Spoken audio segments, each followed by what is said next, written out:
Fala, meus pontinhos, minhas pontinhas, estamos abrindo a cortina para mais uma edição, mais um capítulo do podcast Dois Pontos. E você que está sempre aqui com a gente, muito obrigado, agradecer de coração por você estar sempre acompanhando e compartilhando também. Não esqueça de estar junto com a gente, sempre dando essas ideias maravilhosas aí.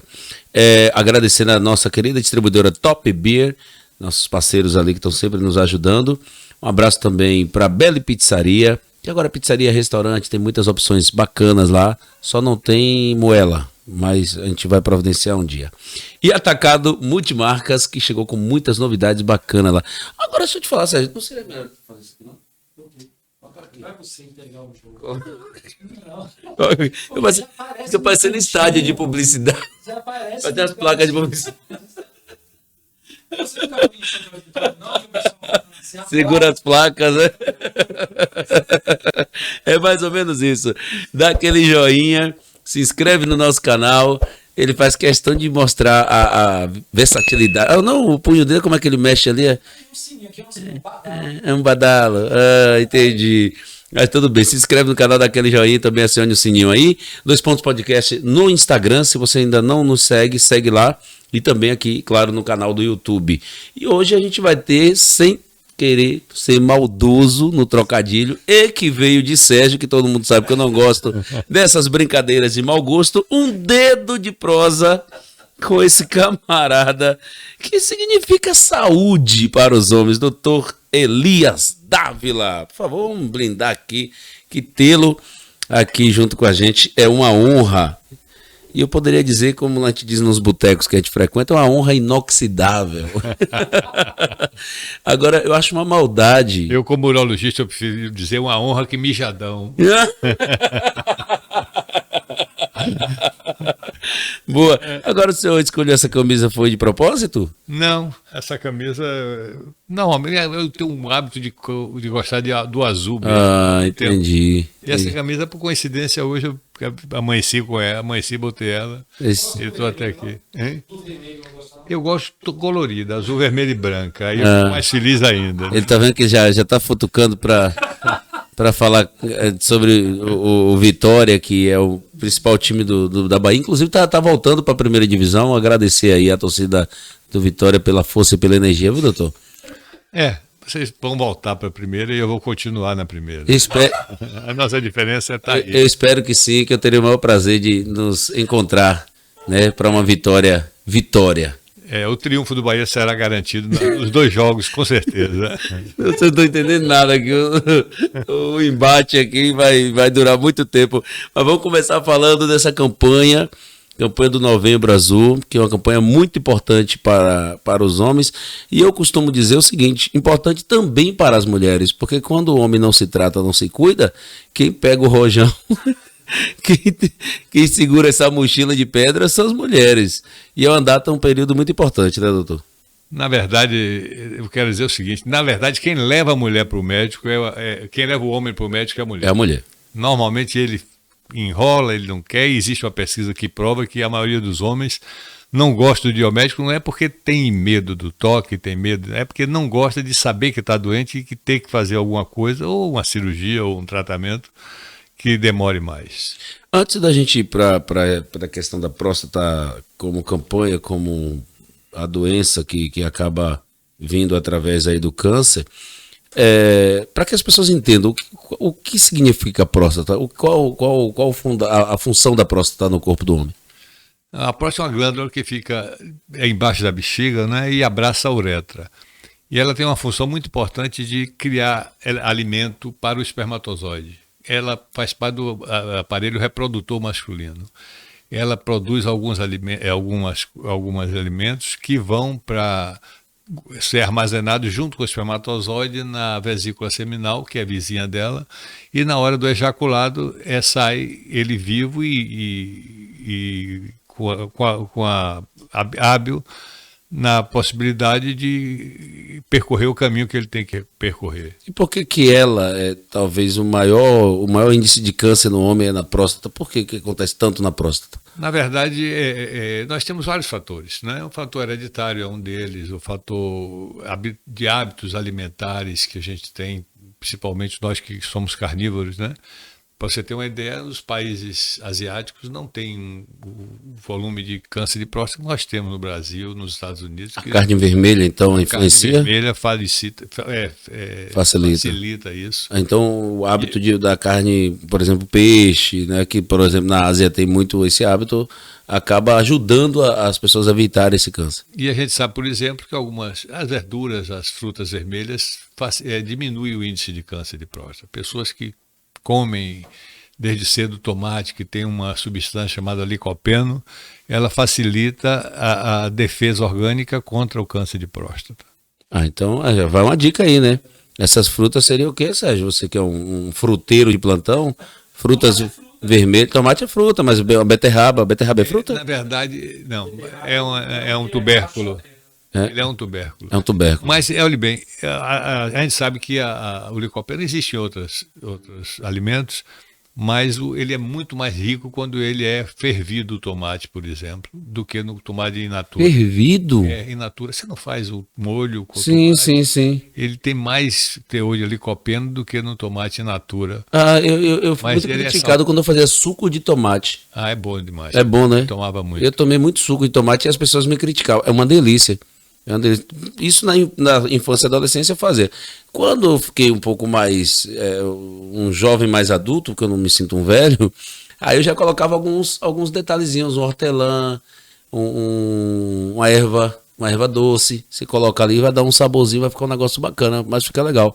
Eu gosto. Eu também gosto muito de tomate. Eu tenho um hábito, eu fui criado por uma avó italiana e ela me levava para casa dela para merendar uma salada de tomate, botava azeite de... Bom, eu acho que eu também fui criado por algum italiano, porque eu sou fã do tomate, eu sou apaixonado. A cor da pele acho que denuncia. Olha bem, falando em cor de pele, eu vou voltar para a próstata. A gente sabe, por exemplo, que as pessoas de raça negra têm mais câncer de próstata e às vezes são mais agressivos do que Mas tem um porquê? A ciência já sabe explicar por quê? Provavelmente os hábitos alimentares que as pessoas trazem de fora. Não é por causa especificamente da melanina, não. Não. E são, às vezes, tumores mais agressivos. Por isso que nós recomendamos que as pessoas que têm parentes próximos com câncer de próstata, de qualquer raça, sim, ou negros, devem começar a fazer o exame com 45 anos e não com 50. Eu vi uma matéria falando que já começou a pensar em reduzir essa idade aí. Realmente já existe, por exemplo, 40 anos já tem que fazer. Sérgio, na verdade, é o inverso. Já, antigamente se pensava de 40 e 45, mas o índice de câncer de próstata em menores com pessoas com idade mais baixa do que 45 anos é muito baixo. E não vale, talvez, o desgaste tanto de se fazer essa investigação a partir dos 40. A partir dos 45, agora eu recomendo o seguinte, se você vai fazer exame laboratorial, vai fazer um check-up de qualquer coisa, cardiológico, clínico, que inclua o PSA e inclua a testosterona, que são hormônios e necessários para a gente ver a qualidade de vida também. Doutor, é o seguinte, tem muitos tabus, muitas informações, algumas delas é muito dito popular, digamos assim, outras de fato existem. E uma delas, eu não sei se é justificativa para ou se de fato existe, viu, Sérgio?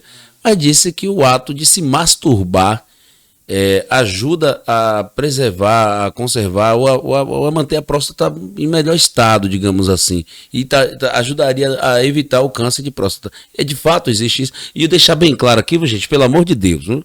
Eu não sou um masturbeiro, não. A pergunta é para... Não, é um amigo, não tem aquele negócio de um amigo pediu para perguntar. Na verdade, o hábito de masturbar, não. A ereção mais frequente mantém, inclusive, por mais tempo a atividade sexual, né? Uhum. O masturbar-se é bom porque você vai repondo aquela quantidade de espermatozoide que você tem. É como se mantivesse a próstata ativa, né? E ela vai trabalhando mais. Uhum. Isso não tem nada comprovado que isso evita câncer de próstata. Uhum. Mas a gente sabe que a incidência é menor nessas pessoas. E aí, independente de se masturbar ou ter uma vida sexual ativa, ativa de qualquer maneira, pode ser que contribua. Seria isso? Não tem, nós não temos estatisticamente Uhum. que comprove Comprovação isso. científica, nada tem disso, isso, né? não. Mas a gente sabe, por exemplo, que a atividade sexual facilita a saúde do homem em geral, Uhum. né? E facilitando a saúde do homem, por exemplo, o exercício físico é bom, diminui em pessoas. Esse já é comprovado. Já é comprovado. Tá. Atividade física. A atividade física é um fator de melhorar. a Essa qualidade. atividade física, ela precisa ser uma atividade de maior rendimento, de alto rendimento, ou pode ser uma caminhada, né, um treino funcional, que é aquele treino que não precisa de peso, com a atividade do próprio corpo você consegue. Mantém a atividade, é isso? Ou tem que ser uma coisa mais intensa? Eu pessoalmente acho que é o que você que você consegue fazer isso e lhe se dê prazer, dê saúde, dê bem-estar, né? Se você vai fazer uma atividade mais do que você aguenta, não é bom, né? A gente sabe que jogador de futebol de fim de semana morre em fim de semana, né? Ele não tem hábito, o coração dele está acostumado a bater 70, 80 batimentos por minuto. Aí você dá um pique, Vai para 120, passa a 140. 140 ou até 200 e aí você pode ter uma arritmia e morrer, né? Então, atleta de fim de semana morre em fim de semana, isso é o Cooper, criou o teste Cooper, que dizia isso. Mas eu acho que é interessante você fazer aquilo que o seu organismo lhe dê prazer e não deve ser uma coisa... Se você tem prazer em correr, aguenta correr, tem hábito de correr, tudo bem. Eu tinha hábito de jogar meu baba 3, 4 vezes por semana e saía de madrugada, ia pro baba lá do... Era bom, né? Eu também não tô aguentando mais jogar de manhã, não. O povo me chama, eu falo, rapaz, a partir de meio-dia eu tô vivo. Antes disso, me esqueça, pelo amor de Deus. Mas o próprio baba também é uma atividade física que acaba influenciando positivamente, né? Exatamente. Eu acho que hoje eu tô meio sem atividade física regular. Por que, doutor? Não faz isso. Não sei, o trabalho... Eis aqui um professor de educação física, graduado em educação física. Não é um bom exemplo que eu dou, não. Que eu recomendo, mas não faço. Faça uma caminhada. Mas o senhor cria cachorro? Crio. Você sabe por que eu crio cachorro? Porque eu comprei um cachorro para sair com ele, para passear. É isso que eu ia falar, é uma boa atividade. Hoje eu pago uma pessoa para sair É uma coisa que parece mentira. Vou contar uma história minha aqui. Eu já sou diferente, sabe o que eu fiz? Eu paguei uma pessoa para correr por mim na sala loja. Contigo? Não, mas... Por mim, correr por mim. Para você é. Mas uma coisa verídica, sério meu, isso aqui de coração. Uma vez, eu sempre gostei muito de correr. Muito. Teve uma época que eu corria tanto que quando eu não podia correr, eu ficava chateado, estressado mesmo, ficava chateado. Só que assim, o desgaste do futebol, o joelho já não é mais o mesmo, meu joelho direito aqui acabou comprometendo um pouco, eu perdi a intensidade. Aí eu parei um pouco. Quando eu tentei voltar, teve uma vez que eu fui subir a César Borges na descida, eu corria olhando para ver se eu achava uma carona. Eu falei, meu Deus, ninguém aparece, ninguém. Rapaz, sério. Isso também eu tenho um exemplo de que o que eu mais gostava de academia, de fisioterapia, de aquelas exercícios, era do relógio, era esperando a hora de terminar o relógio para ir embora para casa, tomar meu banho. Para ir embora. Não, eu treinei muito na minha vida, hoje eu tô tendo a dificuldade de voltar, mas vou voltar. Minha mulher tá me puxando a orelha, e aí para agradar ela, a gente... Olha, se depender de orelha puxada, a minha já tá cá embaixo, porque é mulher, filha, eu tenho um filho que faz crossfit, faz no seu... Cadê o Neto? O Neto vai te pegar e leva, né? Nada, o Neto tá ficando gordinho, ele vai no exercício físico um pouco. Agora o filho não, meus filhos mais velhos faz cross, né? As duas noras são crossfit. Então... Me reclamam todos os dias. Mas eles deveriam tirar um tempinho para te pegar e sair contigo. Uma caminhada. Eu tive uma doença coronariana há 18 anos e botei um stent e andei até uns 5 anos. Eu andava todos os dias, acordava cedo. Depois foi indo e eu sou um preguiçoso nato. Mas a alimentação está em dia, né? A alimentação, eu sou muito atento a isso. Porque a alimentação também influencia nessa questão. Exato. Se dependesse só de alimentação, meus níveis de laboratoriais hoje são perfeitos graças à alimentação. Então, a alimentação ajuda de um remédiozinho que a gente toma, né, para baixar o colesterol, mas a minha alimentação é muito pobre em colesterol e em gorduras. Só deixando bem claro também que o urologista, que é a especialidade do senhor, não é só a questão da próstata, né? Tem outras funções ali também que ajudam os homens, né? Na verdade, o urologista ele trata de todo o aparelho urinário do homem e da mulher. Né? O aparelho A mulher também? aparelho urinário. Porque na verdade é novo isso pra mim. Urina, não. assim. Aparelho urinário. Não, a cabeça da gente é que o urologista cuida do homem e o ginecologista cuida da mulher. O ginecologista não trata, por exemplo, cálculo renal. Não trata. Em doenças renais, né? Tem doenças renais que é do urologista, tem outras que é do nefrologista. Mas o urologista trata infecções urinárias, nós temos tumores de bexiga, de rim, como somos nós que tratamos. E principalmente os cálculos renais, que é muito frequente em Jiqué, por ser uma cidade quente, a gente urina menos. E aí por isso que eu estava... É porque tem que ingerir bastante água, né? No bate-papo antigamente água que o passarinho não bebe, né? Essa aqui, por exemplo, gente. Então, é uma cidade rica em problemas urológicos na mulher. Na mulher? É. Ah, não, urológico, pensei que você está falando renal. Também. Não é, renal, mas é renal normalmente é mais no homem, né? Não. Rim, os dois tem muito. A gente opera com muita frequência mulheres de cálculos renais. E o homem tem também. Sim. Mas existem cálculos grandes, cálculos cirúrgicos. O meu pai a primeira cirurgia dele, tinha um cálculo do tamanho dessa lente. E se não me falha a memória, se não me falha a memória, não. Eu quero aqui aproveitar e agradecer. Ah, não, agora, como é a memória afetiva, né?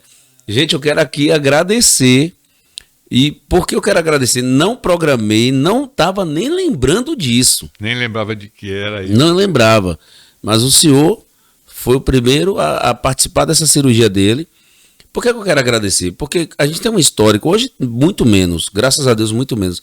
Mas naquela época, as pessoas falavam, Daniel, sai fora de Jequié.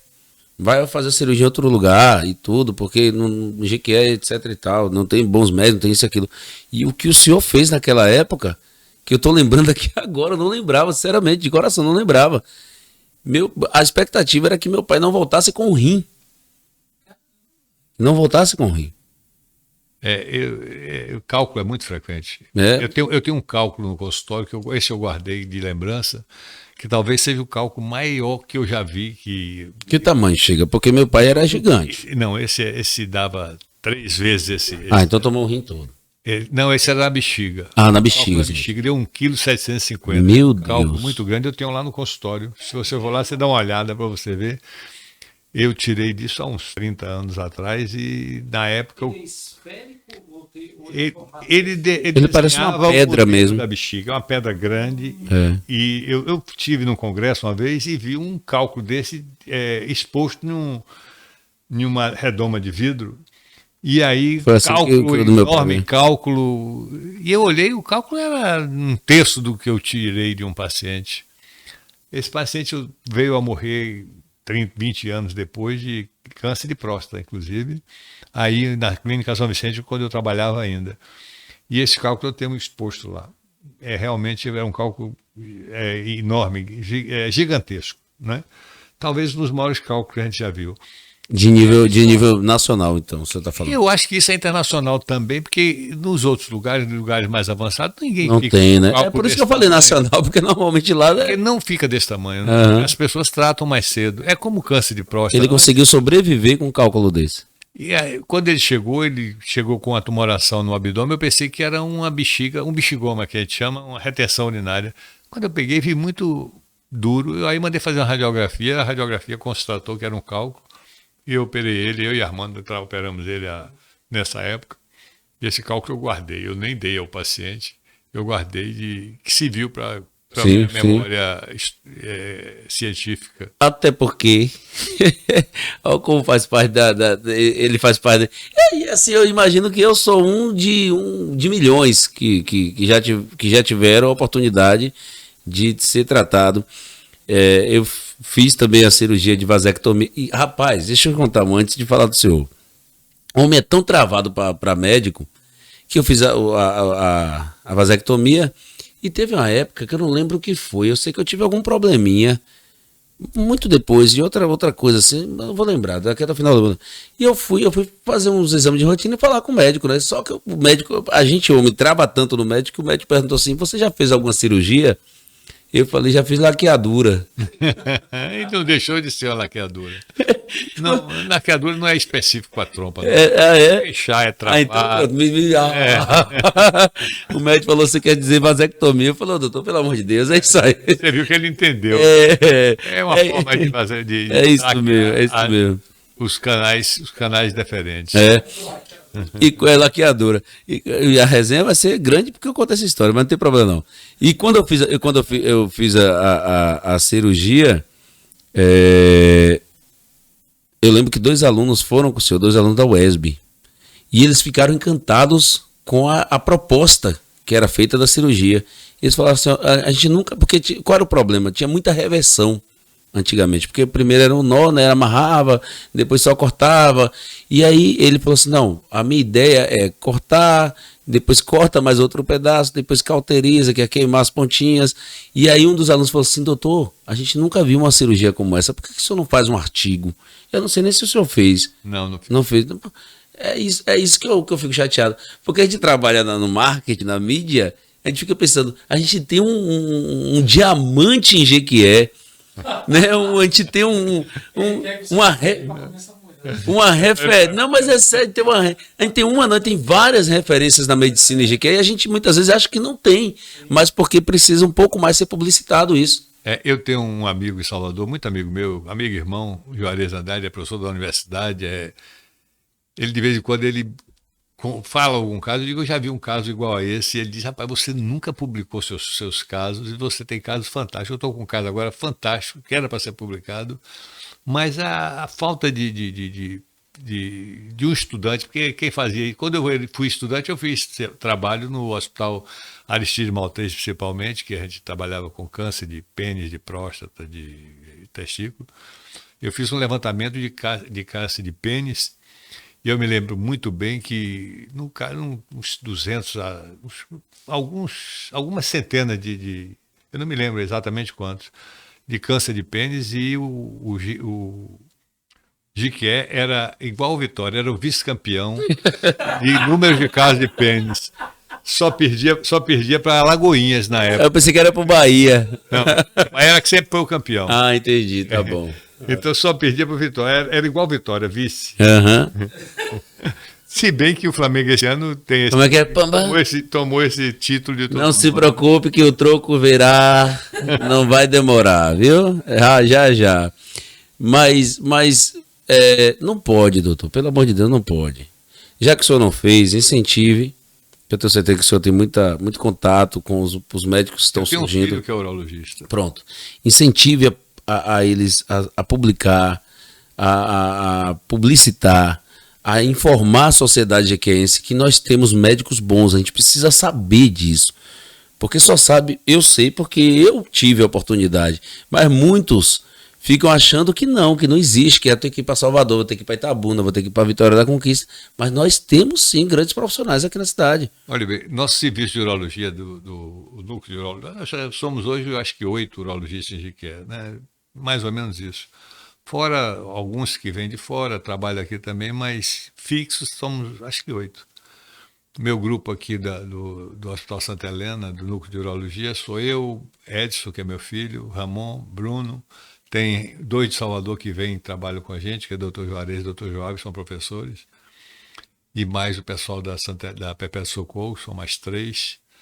Então, a gente tem um volume muito grande. E a gente tem condições hoje de resolver a grande maioria dos casos de Jequié. Né? Com a Unacom agora no Hospital Praça da Valadares. Que é um bom passo, né? Provavelmente a gente vai ter condições de encaminhar muitos casos para lá, resolver. Eu sei que esse grupo, inclusive, que eu citei aqui, já está tomando conta do serviço de urologia. E a gente tem uma expectativa muito boa. Na verdade, eu perdi muito tempo em publicar casos. Apesar de estar presente em todos os congressos de urologia, eu só perdi 2 congressos de urologia na minha vida toda, de quase 40 e tantos anos de formado, que é 2 anos a gente tem um congresso de urologia, o brasileiro. Para a semana eu estou no brasileiro, que é em Salvador. Eu pedi um porque minha mulher estava perto de ter meu filho e outro foi na época da pandemia. Foram os dois únicos congressos que eu não fui brasileiro e vou também há muitos anos a todo o Congresso Paulista, porque um ano é o brasileiro, o outro é o paulista. E a gente vê muito trabalho, fracos até mais do que o que a gente poderia fazer, mas era isso, era o dia a dia da gente. Eu tinha plantão, eu tinha hospital, eu tinha que rever paciente, eu não tinha tempo de fazer isso. Mas um trabalho interessantíssimo até para gerar novos conhecimentos para mim e para os outros. Uhum. E GQE realmente tem dado passos largos, Tem. né? Na questão da saúde, da medicina. Nós temos grandes profissionais e tem realmente ajudado muito nesse processo. Por exemplo, se o senhor tivesse assim, que classificar de preocupante, estável ou razoavelmente bom, porque bom a gente sabe que o nosso país ainda não permite que nós estejamos assim bem, mas GQE, se tratando de GQE, essa questão da próstata, nós estamos estável, como é que está essa situação de GQE? Não, GQE eu acho que está bem servido, viu, Daniel? A gente tem serviço para tudo, né? Por exemplo, a gente sabe que a doença prostática, o câncer de próstata localizado ainda, ele tem que ser retirado, né? Uhum. E a gente tem condições de fazer uma cirurgia aberta, bem feita. Hoje aqui, dentro do município de A gente GQE. já faz isso há muitos anos. Uhum. A gente já tem condições de fazer cirurgia laparoscópica para a retirada da próstata. A gente só perde na parte de robótica, que é um avanço muito grande na urologia. Mas quando a gente tem um cirurgião hábil que consegue ter boa habilidade na cirurgia, ele consegue próximo ao robótico. Agora, não chega a gente a garantir com segurança total, mas a robótica hoje é um grande avanço da medicina. Existe a possibilidade dessa robótica chegar em GQE? Eu acho que no interior da Bahia, talvez em Vitória da Conquista, nos próximos 5 a 10 anos chegue, mas a GQE não creio que tão perto vai chegar, não. 5, 10 anos. Em Conquista já temos alguns colegas que são. Nós já frequentamos com uma certa assiduidade algumas cirurgias nossas que a gente caminha para Salvador, né? A gente caminha em Salvador, já se faz bem. Tem um paciente nosso, tem um colega que eu fui para a cirurgia dele e ele foi operado em Salvador por Rafael Coelho, que é talvez um dos maiores cirurgiões por robótica do mundo. Não é só do Brasil, ele com certeza. Ele tem um dos maiores números de casos do mundo. Só que nós temos hoje em Salvador 4 ou 5 robôs.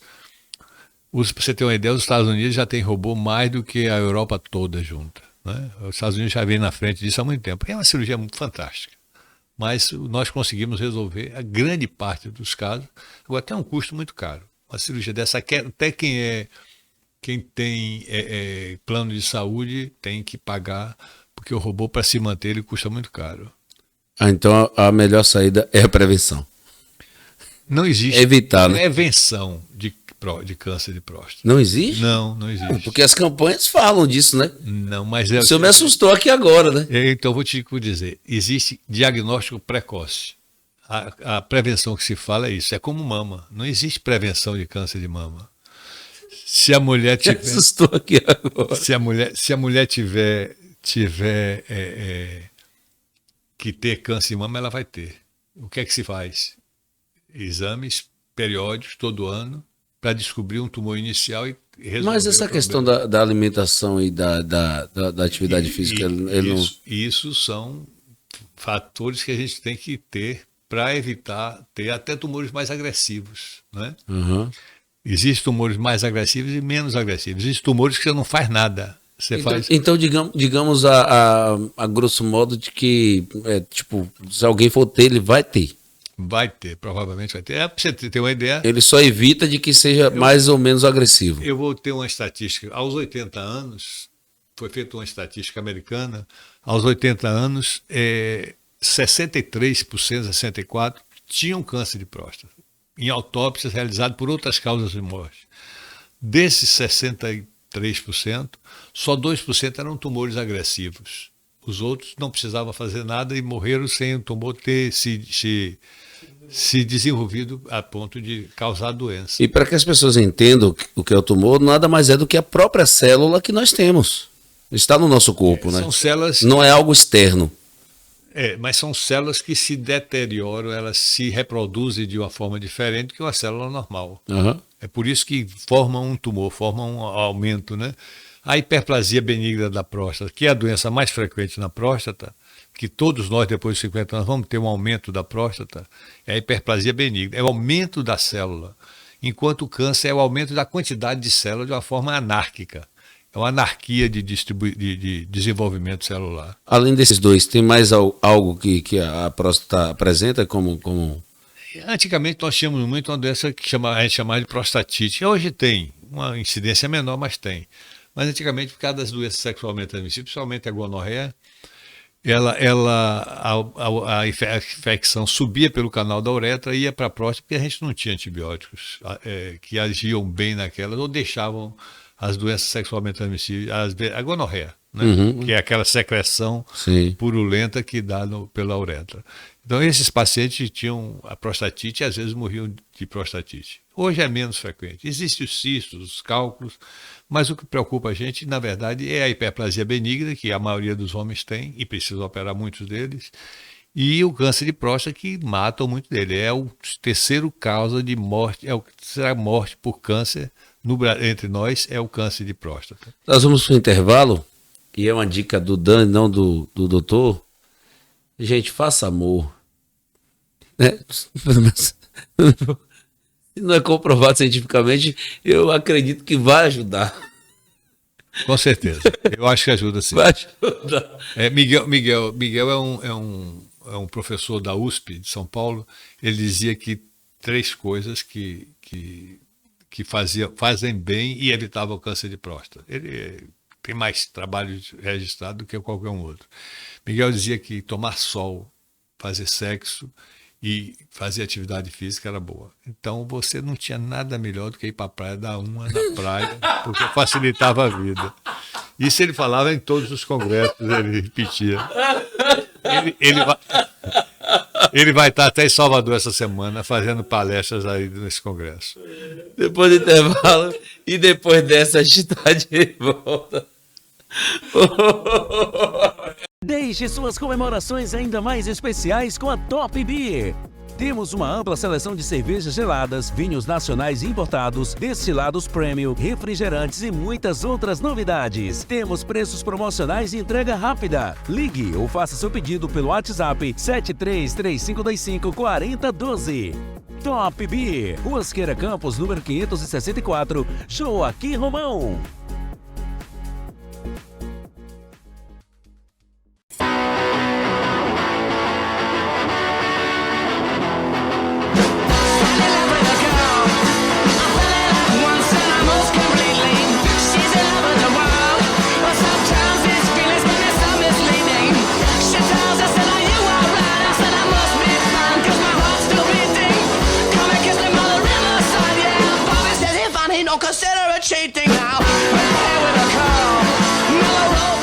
Dois Pontos Podcast, um colírio para seus ouvidos.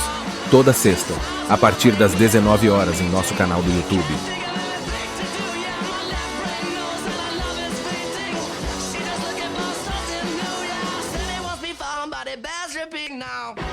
Estamos de volta, gente, no nosso podcast. Tá sensacional, tá muito...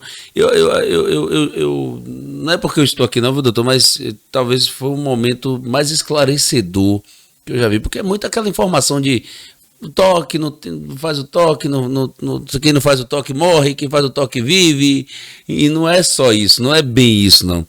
E uma informação que eu obtive aqui na internet agora, inclusive mandar um abraço aí para todos os cuiabanos, né, 1-0 Cuiabá no Bahia, mas enfim, não é isso que a gente... Não vai, não vai, olha, não vai. Não vai, olha, não faça isso, por favor, doutor. Eu não quero. Eu não quero atrapalhar seu ponto de vista. mesmo. Mas a culpa foi sua. Você futucou Vitória, eu fiquei chateado. Mas você veio com esse negócio de mania de dedinho e aí etc e tal. Mas esse aí a gente vira. Tomara. Hoje está muito evidente essa questão do gênero. Né? O gênero masculino, gênero feminino e etc e tal. Por exemplo, um homossexual. São algumas perguntas, na verdade, algumas perguntas com relação a isso. A pessoa que tem a vida sexual ativa e é homossexual, nessa questão, interfere em alguma coisa? Ajuda ou atrapalha? Tem alguma interferência na questão da próstata? Não. Olhe bem, a gente sabe que o hormônio, a testosterona, é um facilitador de evolução do câncer de próstata, mas ele não cria câncer de próstata. Existem tumores, inclusive, que são resistentes a essa alteração, né? O tratamento de alguns tumores é com o bloqueio hormonal, a retirada da testosterona para o tumor crescer mais lentamente. Mas não cria, o paciente não é por ter muita testosterona que vai ter câncer de próstata. E nem por Agora- não ter... Agora a gente sabe, por exemplo, que na época dos faraós, os eunucos eram retirados dos testículos e não desenvolveram câncer de próstata. Isso é histórico mesmo. Mas isso aconteceu na puberdade ainda jovens demais, e aí não tinham. Talvez os homossexuais não, mas os transexuais que tiraram os testículos jovens não vão desenvolver. Agora, os que tiraram mais tempo depois, pode vir a desenvolver. A questão da penetração, por exemplo. É homossexual, ele vai ter uma vida sexual ativa, ele vai ter a penetração. Normalmente, ele vai ter lá um namorado, enfim, casado. Essa penetração anal Sei. interfere também na próstata? Nada. Porque a próstata, o teste, o exame é justamente pelo ânus. Não, Né? a próstata é vizinha do reto, ela não é dentro do reto, né? Ela é vizinha, por isso que o toque é importante, porque primeiro os tumores prostáticos são mais frequentes no lobo posterior da próstata.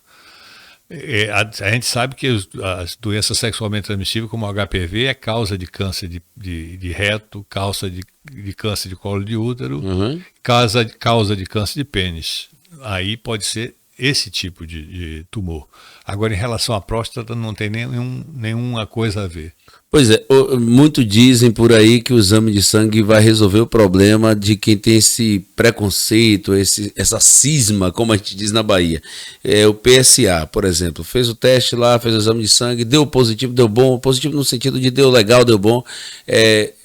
A partir do momento que fez o exame, deu bom, não precisa fazer o exame, o toque, como é que funciona? Olha bem, a gente sabe que de 3 a 5% dos tumores são PSA inalterados, né? Então, a presença a execução do toque retal pode nos mostrar alguma nódulo, e esse nódulo tem que ser explorado. Hoje a gente tem a ressonância magnética que nos dá uma boa visão, uma boa localização e facilita a gente fazer, tanto faz a gente indicar, como facilita fazer uma biópsia naquela localização, que hoje a gente chama de biópsia guiada pelo ultrassom, que é um exame que se faz com frequência e a gente faz para tirar dúvida ou confirmar a presença de um tumor ainda localizado na próstata, que é o que interessa a gente.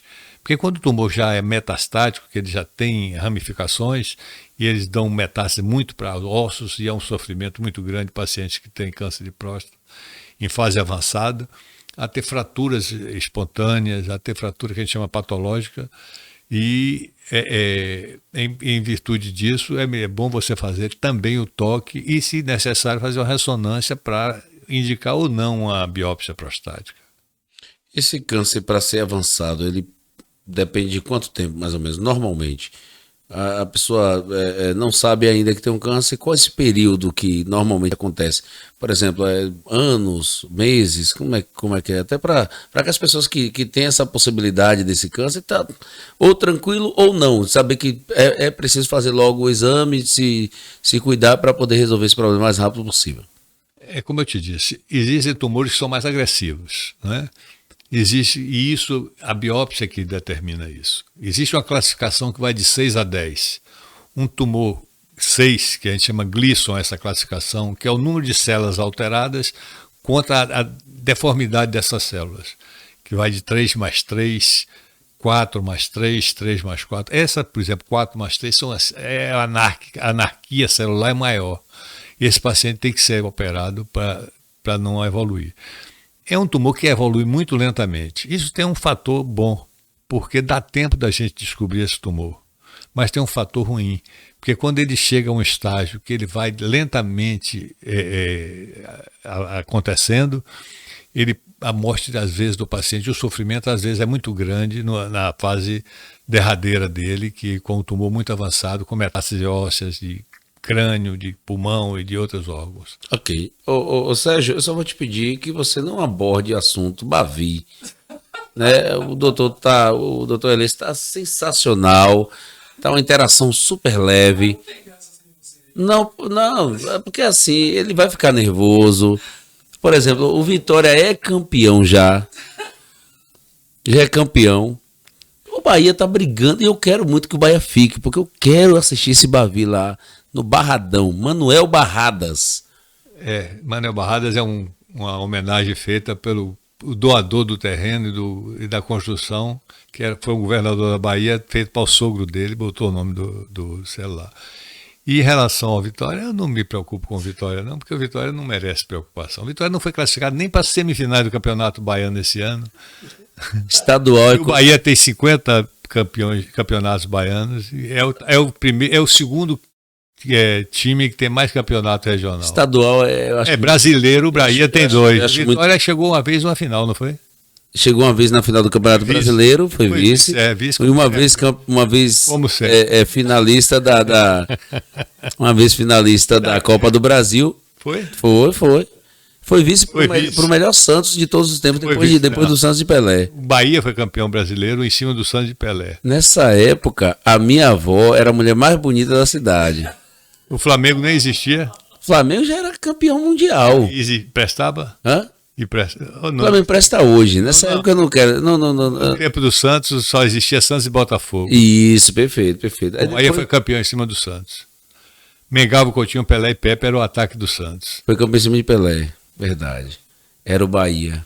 E pensar que o Bahia hoje é o campeão baiano. Ah! Gente, vamos fazer uma carreata, vamos comemorar, né? O Bahia é campeão baiano. Vocês sabem o que é isso?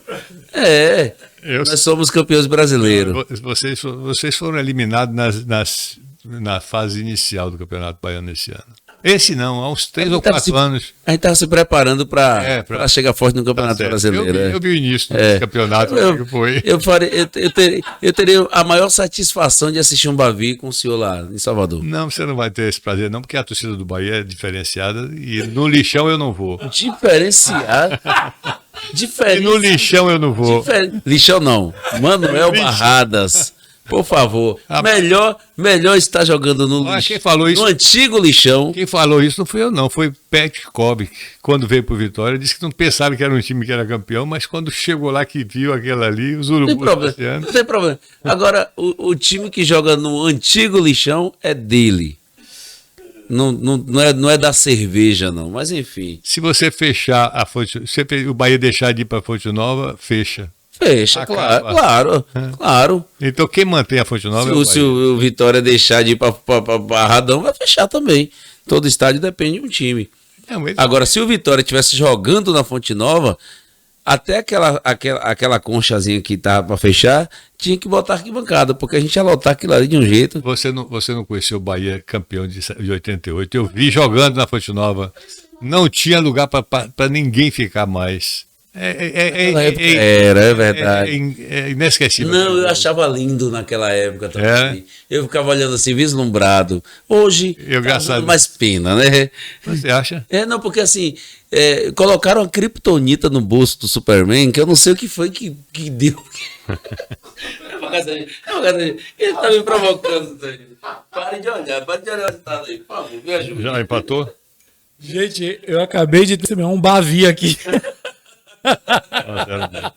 Você entendeu como é Salvador. Continua de 1-0 mesmo. Rapaz, doutor Elias, que prazer enorme tê-lo aqui. Sério? Rapaz, eu tenho que lhe dizer que você fez parte da nossa principal lista quando criamos o podcast aqui. Foi mesmo? Foi.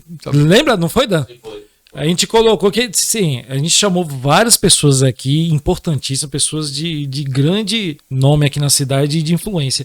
Mas quando nós estávamos bolando o podcast, a gente falou assim, vamos fazer uma listinha aqui para a gente determinar o perfil do podcast. Como é que seria, quem seria? Colocamos várias pessoas e o seu nome estava lá. Eu falei, ó, bota o Dr. Elias aí também. Que, Ave Maria, a gente já se conhece de uma longa data, já há um bom tempo.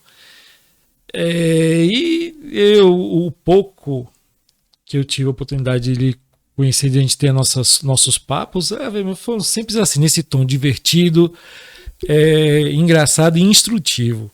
Rapaz, foi fantástico. Eu estava conversando com o Dan mais cedo sobre a questão de que é um tema delicado. Urologia, né, exame de próstata, né, propriamente, ainda tem os tabus, como o Dan colocou bem. E sempre vem aquela perguntinha: por que estamos em 2023 e ainda existe o exame de toque? O que você sente quando você coloca o dedo lá dentro, na ferida, vamos dizer assim, né? Quando você coloca o dedo lá dentro, o que você sente, o que você percebe que a tecnologia não consegue detectar? Não, consegue. Tem hoje tecnologia. Na verdade, você faz uma ressonância multiparamétrica da próstata, você pode visualizar aquilo que você sente no toque. Certo. Né? Só que o exame multiparamétrico da próstata vai lhe custar R$ 1.500, provavelmente. Vai lhe custar 1 hora dentro de um tubo que às vezes você não suporta você é um lugar abafado. Né? Quer dizer, e não é necessário o toque? Eu prefiro. Eu prefiro, né? Tubo? Tubo? Um tubo. Um tubo que você Como é? O senhor falou que. O tubo da ressonância tem pacientes que não suportam. É muito fechado? É muito fechado. Já fiz, mas. Você fez aberta. É aberta, Mas hoje aquela aberta já são menos canais. Hoje e aquela não cabe para fazer exame de próstata, não. Para fazer essa imagem. E hoje a gente já tem, por exemplo, um exame que você faz uma biópsia, quando você tem indicação de biópsia, é uma conjugação da imagem da ultrassom com a ressonância. Então você segue o aparelho e através do ultrassom transretal você faz, que é muito mais incômodo, muito mais doloroso do que o toque. Que na verdade não é tão doloroso. Porque o toque é rápido. É rápido. E assim, por curiosidade, o que vocês, urologistas, sentem lá? São caroços? Não, é assim. O que eles detectam? Porque tem que ser nódulos, caroços. Você numa próstata normal, você tem a sensação de que você está palpando uma polpa digital. Sim. Né? Esse é um tumor benigno da próstata. Quando é um carcinoma de próstata, você sente uma área endurecida, fibrosada, né, que pode ser um tumor, e é aí que a gente vai guiar quem vai fazer a biópsia para ir naquela região e retirar mais pedaços. Nem todo tumor é maligno, né, doutor? Ou é mais a hiperplasia é benigna. Certo. Né? É o aumento da célula. As células ficam maiores. Certo. O carcinoma não. É um aumento da quantidade de células de forma anárquicas, com seu núcleo acima do tamanho normal, deformado, e o crescimento é muito maior. Por isso que o paciente com câncer normalmente morre por aumento dessas células e caindo em outros lugares. Entendi. Pode se alastrar para outros lugares? Com muita frequência. Câncer de próstata ele dá muita frequência inicialmente para os gânglios, que ficam, aquele cadeia linfática que fica perto da bexiga, certo. E depois ele dá muita metástase para os ossos. Eu tive um paciente uma vez que, descendo do carro, ele não era meu paciente, ele ia fazer uma consulta comigo, descendo do carro, fraturou o colo do fêmur. Aí conseguiram botar na minha sala. Quando eu vi, o pé fica caído de lado, porque perdeu o apoio do colo de fêmur. Eu encaminhei ele para o hospital para tratar o colo de fêmur, porque já era um tumor secundário no colo de fêmur, que é um dos primeiros lugares a ser atingido, tanto a bacia como o colo do fêmur. Rapaz, que interessante isso. Vamos sair um pouquinho, fugir um pouquinho mais do exame de próstata. Indo mais pelo órgão urinário, né?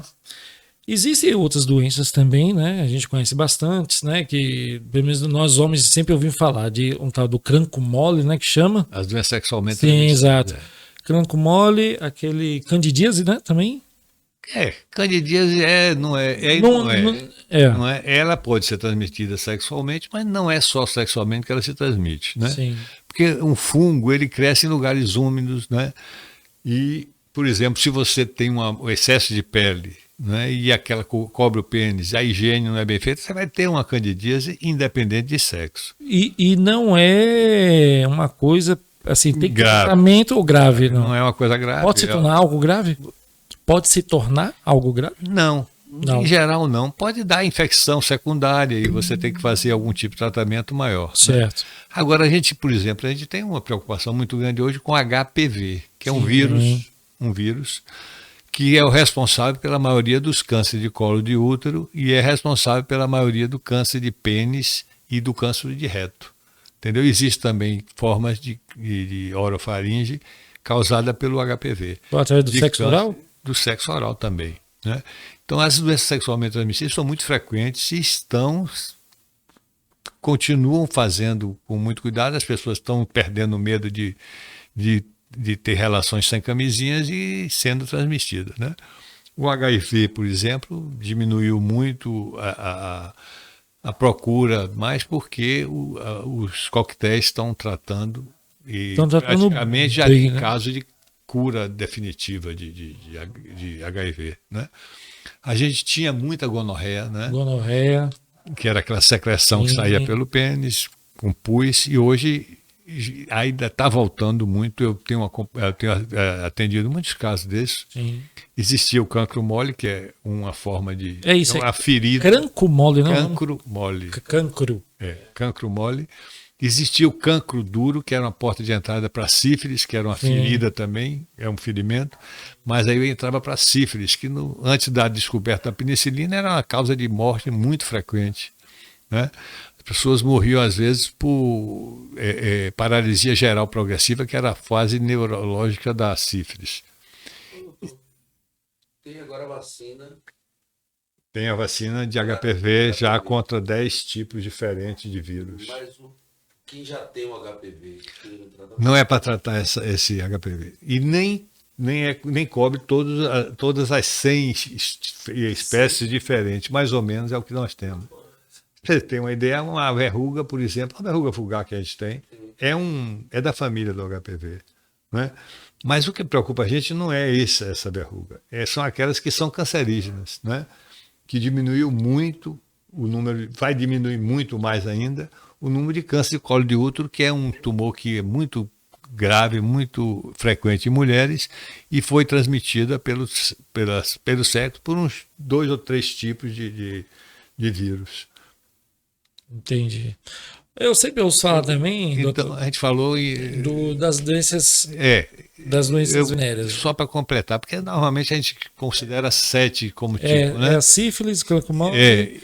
O HPV. Existe família de HPV que não dá câncer, mas dá verrugas genitais. Sim. Né? E a gente tem que fazer o tratamento, a cauterização, queimar, existem.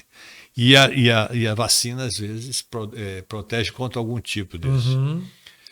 Existem outras doenças que são transmitidas pelo contato, mas que não é de sexualmente só, não é? Por exemplo, até piolho você pode pegar numa relação sexual, mas que não é. Existe sarna. Chato, né? Existe sarna, piolho é um tipo. Chato, né? Fitírus pubis, que era o chato.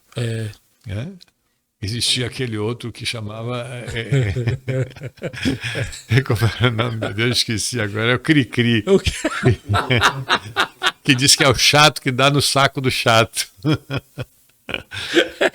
Então. Boa, essa foi boa. Alguma dessas doenças que a gente comentou aqui, ela pode evoluir para algo pior? Se não forem tratadas? Sífilis, gonorreia? Sífilis, hoje a gente consegue diagnosticar cedo, tratando, e às vezes você diagnostica por exame de laboratório de rotina. Você não pegando a fase primária da sífilis, que é o cancro duro, ela vai ficar, vai desaparecer a lesão e vai ficar no seu sangue, vai passar para uma fase secundária, que dá as lesões de pele, que também desaparece, você não vai ao médico, não diagnostica corretamente, vai para uma terceira fase, que é a fase neurológica, que é essa Neurológica? Neurológica. Morria, é o que eu estou dizendo, morria muita gente de sífilis por lesão neurológica. Mas hoje a gente não se fala mais nisso, porque hoje se descobre antes de chegar na fase secundária, normalmente a gente consegue tratar. Uma perguntinha que eu também acho interessante, que eu sempre tive curiosidade. Diz que existe um peixe que entra na uretra. Não é isso? No Amazonas. No Amazonas. É o candiru. Isso. É aquele peixezinho bem pequeno, Isso. que ele tem uma preferência por água quente. Sim. E você está tomando banho, os índios faziam nus. Sim. E quando estava urinando dentro d'água, ele vinha de lá e entrava. E aí desenvolviam cálculos na bexiga. É isso. Eu perguntei por quê. Eu tenho um primo em São Paulo que ele pegou em Manaus esse bichinho e teve que fazer uma cirurgia de urgência. O que pode acarretar um peixinho desse? Não, ele morre. É isso, mas eu digo, E aí não, passa a ser um corpo estranho. Sim, ele Passa a ser um corpo empata estranho. Não, a ele vai para a bexiga, ele ele sobe para a bexiga. Aí sobe pra bexiga. E lá ele desenvolve, ele é como um corpo estranho e ele Eliminado. e ele que vai por junto dele, ao redor dele, vai crescendo as pedras, os cálculos, porque era uma frequência muito grande de cálculos entre os indígenas, era por causa disso. E na hora de urinar, ele retém, ele pode impedir a saída da urina? O cálculo vem e fecha a saída da uretra e pode Me dificultar. falaram que é uma dor na hora que você está urinando e de repente um cálculo vem e Um cálculo interrompe. vem interrompe. Deve doer muito mesmo. Me dói. Diz que com o tempo existe um tal de chá de quebra-pedra, chá disso, chá daquilo, diz que ajuda a resolver. O senhor já ouviu falar alguma coisa disso? Não ajuda, não. Já teve até comprimido de quebra-pedra. Já. Na verdade, os cálculos pequenos, eles são eliminados até espontaneamente. Se você beber bem água, vai mais cedo e não dá tempo dele crescer muito. Certo. Por isso que pacientes que têm cálculo renal de repetição, você manda ele beber bem água, urinar sempre transparente, da cor da água da torneira, para evitar a formação ou o crescimento desses cálculos. É bem interessante, ó, galera, beber muita água. Inclusive, como o doutor falou aqui, que por ser muito quente, existe uma tendência maior, né, de cálculo. Exatamente. Aqui. Pois é, gente, ó, beber muita água, viu? Uma última pergunta aqui que eu acho interessante. O senhor tocou na palavrinha aí, comprimido. Existe uma geração, essas mais novas, que estão tomando os azulzinhos, né? Os Viagras, né? Os Hoje similares, já está da fila, é o Cialis. que estão utilizando sem necessidade, né? Entre aspas. Qual a sua opinião sobre isso? Olha bem, não tem contraindicação absoluta, não. Sim. Né? Mas se não tem necessidade, você não vai ficar tomando remédio sem necessidade, né? Porque ele tem efeito colateral. O efeito colateral mais frequente do Cialis, por exemplo, que você falou aí, que é a tadalafila, são dores lombares, cefaleia, é aquela sensação de peso na região da nuca. Mas ele, na verdade, eles são vasodilatadores e melhoram algumas funções. Certo. Né? Para o paciente que necessita, o paciente que tem uma necessidade dele, é interessante você fazer uso se ele tem uma indicação e não tem contraindicação para fazer. Mas isso não compromete a funcionalidade do... Não compromete diretamente nada. Ele melhora a circulação, ele é um vasodilatador, ele melhora a dilatação dos vasos e como o pênis depende de quantidade de vaso para ter ereção, ele melhora isso. Isso não pode vir assim, sei lá, virar uma dependência psicológica até? Pode sim. Pode, né? Pode. E o cara... qualquer remédio. Por exemplo, tem pacientes que se não tomar Eu me lembro de um caso meu, pessoal. Eu estava com minha mulher e estava viajando com meus meninos para o Nordeste, a gente estava passeando. Aí eu disse, Ana, minha cabeça está doendo, me dá um Dorflex aí, Ana, minha mulher. Ela aí me deu um Dorflex, eu tomei, pensando que era Dorflex, e ela também pensando que era Dorflex. Quando nós chegamos em Aracaju, paramos no restaurante para almoçar, ela me disse: tu melhorou? Eu disse: melhorei. Eu te dei errado, eu não te dei o Dorflex, não. Dei minha vitamina C que eu tomo na hora do almoço. Eu disse: para que você me falou? Vai acabar, isso vai voltar a doer. É um placebo.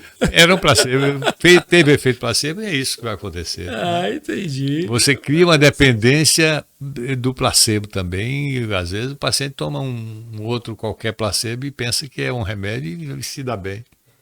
Doutor, onde é que o senhor está atendendo? Ali, além da Urocenter? Eu atendo só na Urocenter E e também. naquele núcleo? Não, no núcleo eu só estou lá dando apoio moral e entrando em cirurgias. Né? Então na Urocenter o senhor atende todos os De dias? manhã. Eu atendo no Centro de Saúde do Almerina Lomanto, ali de Sim. frente à rodoviária, todo dia de manhã. Certo. E lá no meu consultório, todo dia pela manhã eu estou lá. Eu vou deixar aqui, galera, a descrição aqui, o contato lá da Urocenter, viu? Pra quem quiser marcar uma consulta com o doutor, liga lá, fala com a secretária, ou secretário, secretária. Secretária, marca, agenda lá sua consulta, aproveita agora. Como o Dan falou da outra vez no mês passado, Novembro Azul, mas não quer dizer só novembro, né, doutor? O ano inteiro tem que se... Na verdade, a gente copiou o pessoal da mastologia, né, que tinha um novembro. E como rosa é mulher, azul é homem, né, pelo menos, teoricamente. Sim. Aí se colocou essa campanha que realmente deu certo. Pegou. Apareceu muito casos de câncer de próstata que a gente não tinha. E o tratamento e a cura de muitas delas ocorrem cotidianamente. Uma vez ao ano o exame ou pode fazer mais de uma vez? Não, basta fazer uma vez ao ano se você está tudo bem. Se você tem alteração no jato urinário, se você está urinando ruim, se você tem um PSA um pouco alterado, se você tem nódulo, pode ser que haja indicação de você fazer mais de uma vez por ano ou até repetir. Por exemplo, tem pacientes que têm câncer de próstata, eu não comentei isso antes, mas são tumores muito pouco agressivos. É aquela que eu te falei, um Gleason 6, 3+3. São tumores pouco agressivos. Esse paciente a gente pode fazer uma coisa que a gente chama vigilância ativa. O que é isso? O nome está dizendo, a gente está vigilante ativamente. Então eles têm que repetir esse PSA a cada 3 meses, se preciso fazer nova biópsia. E tem um paciente que tem 4, 5 anos acompanhando que não está subindo e eu não estou mexendo nele, entendeu? É uma coisa que o europeu já usava antes do americano. O americano não aceitava essa ideia e o europeu defendia essa. Eu já fui num congresso europeu que já se falava nisso há alguns anos atrás. Mas o americano não, ele é mais cirurgião e nós seguimos uma cartilha mais do americano por isso, talvez, né? Porque nós somos mais dependentes dele do que do europeu. O senhor falou mais cedo sobre a questão da bexiga. A gente sempre sabe, às vezes ouve, né, o mito que quando a gente está tomando uma cervejinha, alguma coisa, tem pessoas que vai de 5 em 5 minutos no banheiro. Isso é um prenúncio de alguma coisa? Não. Na verdade... De próstata? Que vai de 5 em 5 minutos no banheiro? Mas você nunca ouviu falar isso, não? Não, depende. Eu tô falando de tudo. Depende da quantidade. Sem maldade. Olha bem, a bexiga tem uma capacidade em torno de 400 ml, né? Mais ou menos. Certo. Quando você passar disso, você começa a sentir dor, você passa a se sentir incomodado. Uns vão porque tem muito líquido, está hidratado e vai urinar mais vezes. E quando demora mais de... Olha, não é conveniente demorar, principalmente se você já tiver mais de 50 anos, que se você já tiver um grauzinho de obstrução, você pode ter uma distensão da bexiga e ter retenção urinária, entendeu? É melhor fazer isso que Dan faz, de 5 minutos. 5 minutos lá, do que deixar a bexiga encher demais, dilatar, e as fibras musculares elas vão relaxando muito. Na hora de contrair, elas não vão contrair com a mesma facilidade. O intervalo nós criamos por causa dele. Foi a parte de intervalo. Eu vi ele saindo aqui.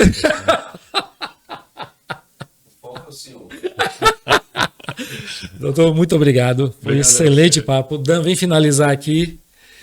E espero vê-lo ano que vem aqui novamente para trazer mais novidades, né, sobre a urologia. Tá bom. Pois é. Quando você estiver aqui, me esquece. Pelo amor de Deus. Pelo amor de Deus. Então, Novembro Azul a gente costuma dizer isso, como o Sérgio falou aqui, que é o novembro para lembrar que o homem precisa se Exatamente. cuidar. E não é só a próstata, né, doutor? Na verdade, eu digo o seguinte, eu procuro recomendar aos meus pacientes que no mês do aniversário dele, ele lembre de fazer um exame geral, né? Mas esse exame cardiológico, que mais mata é a doença cardíaca, cardiovascular, né? Tratar, cuidar da ver sua glicemia, seu colesterol, como é que anda, exatamente para isso, para você ter condições de tratar as doenças. É porque todo ano vence a garantia. Como é? De ano em ano vence a garantia. Depende, né? Tem paciente que vence antes. Você pode ter agora um colesterol bom, mas ter um colesterol ruim, alto. Então você tem que ter um tratamento para esse tipo de coisa, né? Você pode ter uma glicemia. Eu atendi um paciente hoje de 80 anos, se eu não estou enganado. Eu mandei minha secretária fazer uma glicemia dele, estava em 470. Quer dizer, tem um paciente que tem que ir direto para o endocrinologista, provavelmente vai entrar no tratamento de insulina até regularizar a coisa para o endócrino saber o que é que vai fazer. Então, todos os exames devem ser feitos anualmente, a pressão se deve medir pelo menos uma vez por mês, né? E os exames de laboratório, se estão normais, uma vez por ano tá bom. Se não, tem que ver o que é que está. Cada qual com o seu cada qual, né? Uhum. Se é um problema clínico, vai no clínico. Se é endócrino, vai ao endócrino. E a gente vai tocando. Pois é, mas manda aquela mensagem pro homem, deixar um pouco esse preconceito de lado, esse Eu fico muito esse feliz, machismo, sabe né? por quê, Dan? Eu vejo pacientes da zona rural. Hoje eu atendi um paciente que lá do Pati, da região do Pati, de Jitaúna. O que é que você sente? Nada, doutor. Vim aqui só fazer meu exame que tem que fazer todo ano. Eu digo, ótimo, beleza. Então, esse tipo de coisa me deixa mais feliz do que aquele único, talvez, nesse ano que eu atendi que, doutor, não quero que o senhor faça toque. Não, eu não faço, não vou insistir, só faço constar no prontuário dele que ele recusou-se fazer o toque, né? Mas não, eu acho que nós conseguimos muito com essas campanhas, principalmente, e com a evolução, o PSA foi surgido no meio dos anos 80, 85, por aí, e mudou a história do câncer de próstata. A gente conseguiu diagnosticar câncer de próstata em fases muito iniciais, que no meu tempo de estudante a gente só diagnosticava câncer de próstata quando já estava muito avançado, que não tinha mais o que fazer, entendeu? A gente só esperar o dia de morrer e pronto. Até os remédios que tinham eram muito perigosos, que não tinha hoje os bloqueadores hormonais que nós temos, eram bloqueadores periféricos que aumentavam muito o índice de trombose e de embolia pulmonar há 40 e poucos anos atrás, quando eu comecei a fazer urologia. Então, eu acho que o homem está conscientizando, a mulher é quem ajuda mais ele e lembra ele que ele está no mês de ir. A filha é quem manda mais, e a responsabilidade é de todo mundo, do profissional de saúde, profissional de imprensa, de todo mundo, né? A gente tem que divulgar para que as coisas aconteçam de uma forma agradável e saudável para todo mundo e ter uma vida boa. Já me convidaram para tomar uma cervejinha antes de... Não. Tem que ter uma intimidade. Não. Já chamaram para pagar uma pizza? Só que signo. Não, olhe bem, eu tenho um exemplo que porque eu brinco às vezes assim, eu tenho um exemplo que me marcou, viu? Eu não brinco normalmente com isso. Por quê? Eu tive um amigo meu, muito amigo, e graças a Deus ele ainda está vivo. Ele passou na porta do consultório e, olha, eu estou assim, meu exame PSA deu um pouquinho alto, não sei o quê. Eu estou indo fazer exame fora. Eu digo, tá, tudo bem. Era até um amigo meu. Aí ele disse, eu não faço com você aqui, você é muito moleque, não sei o que. Uma brincadeira assim desse tipo. Tá, tudo bem, não tem problema não. Mas eu queria que você desse uma olhada no meu exame aqui. Eu dei, digo, velho, olhar o exame eu dei. Agora eu tenho que fazer o exame, se você. Ele entrou e eu fiz o toque. E ele tinha uma área suspeita, ele fez uma biópsia, deu positivo. Ele operou. E está curado até hoje. Entendeu? Essas coisas, às vezes, eu evito. Eu não entro numa roda de brincadeira a respeito disso para evitar que o cara... Não é só a mim, não. Ele pense com todo mundo. Valide até o seu critério, né? O seu clínico.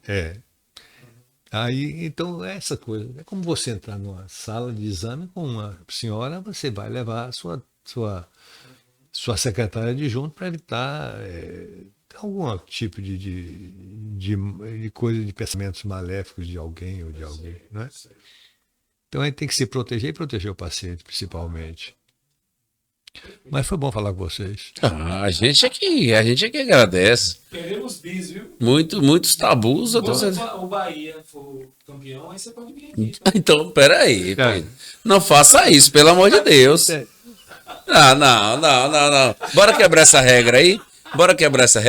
Vamos fazer assim, ó. Quando o Bahia, sei lá, quando o Bahia vir jogar em Jequié, pronto. Porque se for campeão de quê? Eu não sei. O Bahia tem 2 campeonatos brasileiros que me honram muito. Eu vi, eu assisti.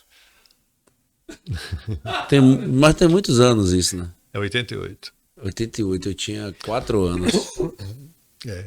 Eu me lembro que quem foi aquela menina, aquela humorista que falava palavrão. Desi Gonçalves. Nunca viu Vitória ser campeão. A rainha da Inglaterra nunca viu Vitória ser campeão. Brasileiro. Porque na época os Manda-Chuvas não quiseram, mas o Vitória era uma seleção. Foi? O Vitória foi o time do Nordeste que mais revelou jogadores pro futebol brasileiro. Foi. Eu tô vendo, ficou com nenhum. Não teve coisa. Trouxe o maior gringo da história do futebol brasileiro. O maior gringo? Claro. O gringo da história brasileira chama-se San Filippo. Ah, Foi jogador do Bahia. Ou você acha que não? Petkovic. Petkovic, meu Deus. Petkovic foi o que disse que pensou que veio para um time que era campeão. Quando chegou aqui, só via bicho. O Vampeta fez uma declaração dessa. Se você quiser, assista. O Vampeta falando do lixão. Isso é resenha de futebol, é normal. O importante é a significância que esse time tem para a comunidade da Bahia. Se bem que o maior estrangeiro que jogou no Brasil não foi nem San Filippo. Foi Figueroa.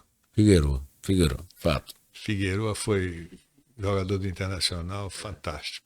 Figueroa, realmente. E o Santos também teve um zagueiro fantástico. Ele era... Eu lembro de Rodolfo Rodrigues, que acho que era chileno. Não, Rodolfo Godinho era goleiro. Era uruguaio. Jogou no Bahia também. Ele perdeu um gol feio, velho. Ele entregou a bola a Ronaldão. Aquele frangaço. Não foi assim, não. Ele pegou a bola, deixou no chão, aí Ronaldão viu. Foi. Ronaldo Fenômeno puxou a bola e fez o gol e saiu. Você viu isso? Você filmou isso? Foi. Eu lembro aquela foi engraçadíssima. Rodolfo Rodrigues. Mas teve muitos estrangeiros bons aqui. Teve. Eu acho que desses que eu me lembro assim, talvez o melhor tenha sido Figueroa. Fantástico. O segundo foi Petkovic, porque veio pro Vitória. Petkovic, rapaz. O Flamengo já trouxe gente melhor do que ele. Melhor? Aquele goleiro que o Santos tinha, você que é santista, teve... Esse último jogador. Não foi o último, não. Foi a... Eu esqueci o nome do zagueiro, mas era um zagueirão que o Santos tinha. Naquele Santos velho. Não, eu classifico Figueroa, Pet, De Arrascaeta. Eu acho que já superou todos esses dos antigos. Está em 4º lugar. San Felipe, foi antes de Maradona, foi o melhor jogador que a Espanha que a Argentina já teve. Foi o maior goleador estrangeiro do Brasil. Antes de Maradona e Messi, né? Não, antes de Maradona. Eu estou dizendo antes de Maradona. Agora Messi superou Maradona. Né? Mas San Felipe era fantástico. Não é a mesma coisa do Eric Pulgar, né? Do Flamengo. Não conheço, não. Deveria conhecer, né? Não conheço. O senhor tá perdendo, tá deixando muito de assistir um pouco. Estou precisando de arranjar um bofo, porque negócio de pulga eu já... Eu acho que eu vou comer uma moela agora. Acho que a conversa já deu aqui. Então, até minha xícara eu larguei em algum lugar aí que eu nem lembro mais. Mas, doutor Elias Dávila, né? É uma honra Você não me falou que o Bahia tinha empatado. Só um minuto, por favor. Papo bem instrutivo. Não, aqui não diz não. Eita, meu Deus. Filha da mãe botou aqui, mas deixa pra lá, vamos embora. Isso é. Isso foi uma pegadinha. Não, Eu vou lhe falar, se eu fosse eu bloqueava agora essa pessoa. esse aqui é um grupo que eu tenho. Ah, entendi. Eu acho que é a vontade dele. São os profetas, né? Nem que isso aconteça daqui a um ano. Agradecer aí os nossos parceiros, distribuidora Top Beer, pizzaria A Belle Pizzaria e o Atacado Multimarcas também. Lembrando de você dar aquele joinha, se inscrever no canal e também acionar o sininho. E para fechar, 2 Pontos Podcast no Instagram e também aqui no YouTube. Nós tivemos a honra, por favor, brindar aqui. Vamos lá. Né? Ele que falou que para prevenir, para melhorar a sua próstata, você precisa do vermelho. O vermelho, ele te arremete ao preto. Isso nos dá uma visão de leão, de garra e alegria. A alegria vem de quê? Vem do carnaval. Qual é o melhor carnaval? Da Bahia. Onde? Barra. Leão, Barra, vermelho e preto, Vitória. Hoje eu fiquei triste quando eu vi no estádio do Vitória, tinha 3 bandeiras. Uma bandeira de Salvador, uma bandeira do Brasil e a bandeira do Vitória. Não tinha a bandeira do Bahia. Me mostraram hoje, mandaram hoje. Eles esconderam, rapaz. Eles rejeitam até o estádio dele. Pô, na Bahia a gente diz assim, aceita que dá menos, né? Campeão brasileiro 2023, voltando à primeira divisão. Eles estão assim, ó. 1-1 aqui. A Crip, hã? 1-1 aqui foi outra coisa. Foi o Corinthians que terminou de 1-1. Foi 1-1, é verdade. Por enquanto cá não mudou nada, não. Agora eu tô triste com Botafogo, mas fazer o quê? Doutor Elias, Perdendo? um abraço. Tá perdendo o Botafogo? Aham. Pra quem, rapaz? Te mostro já já. Botafogo ia jogar com quem? Um abraço, gente. Tchau. Tchau, gente. Boa noite. Tava na praia, ele dizia, vai correr nu na praia. Fazer sexo. E você não vai ter que assistir.